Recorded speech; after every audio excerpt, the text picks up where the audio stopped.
है ना। रुकिए अभी टीपू जी, आपकी पार्टी में तो मानो भगदड़ी मची है। निशांत सिंह का इसके बाद कई नेता पदाधिकारी जा चुके हैं। लगभग रोजाना इस तरह की खबरें सामने आ रही कि जेजेपी को नेता अलविदा कह रहे हैं।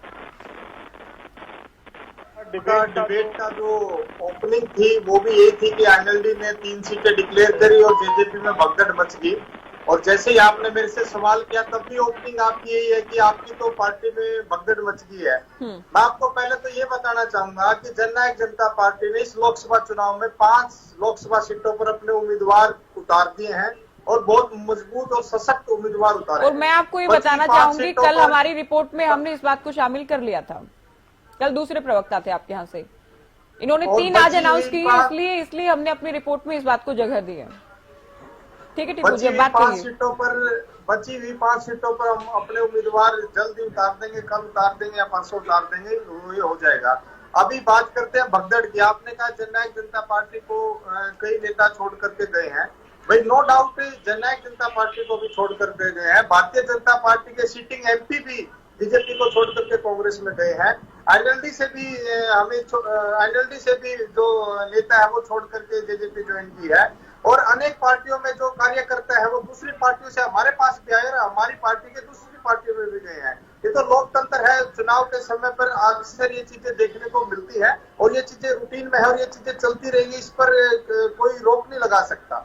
मैं आपको सिर्फ ये बात कहना चाहूँ कि आज अगर लोकसभा का चुनाव है, तो लोकसभा का चुनाव जननायक जनता पार्टी किन मुद्दों पर लड़ने जा रही है। लोकसभा का चुनाव जननायक जनता पार्टी हरियाणा के हक के लिए कैसे हरियाणा की उन्नति को और ज्यादा तरक्की मिल सके, उन मुद्दों को लेकर के लड़ने जा रही है। जो 4.5 साल में बतौर उप मुख्यमंत्री दुष्यंत चौटाला जी ने जो हरियाणा के लिए जो काम किए, हम अपने कामों को जनता के बीच में रखेंगे। कैसे 2014 में जब वो लोकसभा के सांसद हिसार से जब एमपी हुआ करते थे, किस प्रकार से उन्होंने अपने बतौर एमपी जो काम किए, उन कामों को लेकर के हम जनता के बीच में ये तो 2019 में रख चुके थे। ऐसा काम किया उन्होंने, इस बात को लेकर तो 2019 में लड़ चुके हैं ना आप चुनाव। बिल्कुल लड़ चुके। देखो हर बार की जो परिस्थितियां हैं, आप 2019 में पुलवामा का जो किस तरीके से बुलाया गया भारतीय जनता पार्टी ने, उसमें बहुत धुरंधर नेता भी बह गए, उसमें दुष्यंत चौटाला भी, उसी चीज का हमें भी खामियाजा उठाना पड़ा। मैं आपको एक बात कहता हूँ, आपने कांग्रेस के प्रवक्ता ने बात करी, आपने टिकटों की बात हुई, भाई हम कल टिकट डिक्लेयर कर देंगे और मजबूती से कर देंगे, 10 की 10 पे कर देंगे। फिर आपने उनको ठीक किया 9 पे करनी है।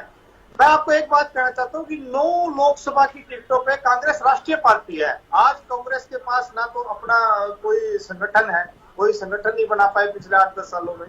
और आज 9 सीटों को डिक्लेयर करने के लिए उन्होंने 50वीं मीटिंग की, मंथन मीटिंग, 50वीं मीटिंग। अगर 10 पे करनी होती तो 60-70 हो जाती। तो किस प्रकार इन्होंने, अगर ये जो 2 गुट बने हुए हैं, जैसे किस प्रकार सलमान खुर्शीद जी के नेतृत्व में जो कमेटी बनाई गई, दोनों गुटों ने बायकॉट किया, हुड्डा ग्रुप ने भी किया और एसआरके ग्रुप ने भी किया। आज कांग्रेस की हालत ऐसे है, अगर कुमारी शैलजा जी जिस सीट से खड़ी होंगी वहां भूपेंद्र सिंह हुड्डा उनको हरवाने का काम करेंगे और जहाँ से दीपेंद्र हुड्डा खड़ा होंगे। चलिए गुटबाजी तो है, लेकिन आप लोगों से तो नहीं अच्छी स्थिति है। 2019 के हिसाब से ही हम बात करें तो आप लोगों से तो मुख्य विपक्षी पार्टी है कांग्रेस। लोकसभा में भी आप लोगों से अच्छा प्रदर्शन किया था पिछली बार भी। रुपया डॉलर अभी छोड़िए, मैं कह रही हूँ हरियाणा को लेकर बात कर लीजिए ना। टीपू जी आप बोलिए। आप जैसे कि जो कांग्रेस प्रवक्ता बार बार कहते हैं, बड़े भारी भरकम शब्दों का इस्तेमाल कर रहे हैं कि चौधरी भूपेंद्र सिंह हुड्डा सत्य और धर्म के रास्ते पे चलकर पूरे हरियाणा में घूम करके प्रचार करते हैं, ये करते हैं, वो करते हैं। वही भूपेंद्र सिंह हुड्डा कुछ दिन पहले ये बयान देते हैं कि मैंने सोनीपत लोकसभा से चुनाव लड़ा, दीपेंद्र ने रोहतक से लड़ा, इसलिए हम दोनों चुनाव हार गए। तो उनको ये डर है। और जो चौधरी वीरेंद्र सिंह की ऑडियो वायरल होती है, वो खुद कहते हैं अगर सोनीपत से चौधरी वीरेंद्र सिंह का लड़का आप केवल कांग्रेस के खिलाफ ही बोल रहे हैं। आप बीजेपी फ्रेंडली मैच चल रहा है क्या आप लोगों का? वो खुद ये कहते हैं। आप मेरी बात पूरी समय ही नहीं देते। सारी जो 4 साल में जो घोटाले करे ना, उसके बाद आप शराब घोटाले की, तो मैं पहले तो कांग्रेस की प्रवक्ता का जवाब दूंगा ना कि बीजेपी के साथ कोई फ्रेंडली मैच नहीं चल रहा। जननायक जनता पार्टी अपने मुद्दों पर चुनाव लड़ेगी, लेकिन मैं कांग्रेस की वो बात कभी भूपेंद्र सिंह हुड्डा की वजह से तो नौबत आई है। पोर्टफोलियो का है क्या? हरियाणा के इतिहास में 12 महकमे लिए आपने सरकार में, हरियाणा की जनता तभी तो गाँव में नहीं घुसने दे रही आपको। तब भी कोई गठबंधन करने की जरूरत नहीं। माइनिंग घोटाला, शराब घोटाला, रजिस्ट्री घोटाला, सारे महकमे रही बात तो आपके बीजेपी की पास बात, थे। जो आज भारतीय जनता पार्टी हमने- 400 पार की कांग्रेस बात कर पार्टी रही है।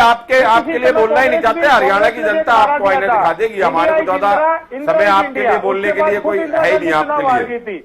आज भारतीय जनता पार्टी का भी लोकसभा चुनाव में 10 सांसद रहे, बिल्कुल गूंगे बहरे की तरह रहे। वो कोई लोग फिर आप 4 साल सरकार के साथ क्यों रहे? फिर आप 4 साल सरकार के साथ क्यों रहे? अगर 10 भारतीय जनता पार्टी के सांसद गूंगे बहरे की तरह रहे, अगर उन्होंने हरियाणा की जनता की आवाज, किसान मजदूर की आवाज नहीं उठाई, तो ये सरकार में 4 साल मलाई खाने के लिए रहे। 4.5 साल क्या मलाई खाई? मनीष जी, आप रुकिए। हरियाणा की ठीक है। जनता की वोट की आपने मलाई खाई, मान गए, सटाना जी रुकिए। ये मान गए अपनी बात को। रंजिता जी, आपसे सवाल था परिवार को लेकर, तीन उम्मीदवार उतारे, एक ही परिवार से 2 हैं। पोपली जी ने पूछा। जिसको 3000 तक पहुंचाने का काम किया। ये तो बीजेपी का वादा था, इसमें क्या क्रेडिट है कि आप लोग तो क्या करने वाले थे? क्या? भाई खटाना जी रुकिए, क्या परेशानी?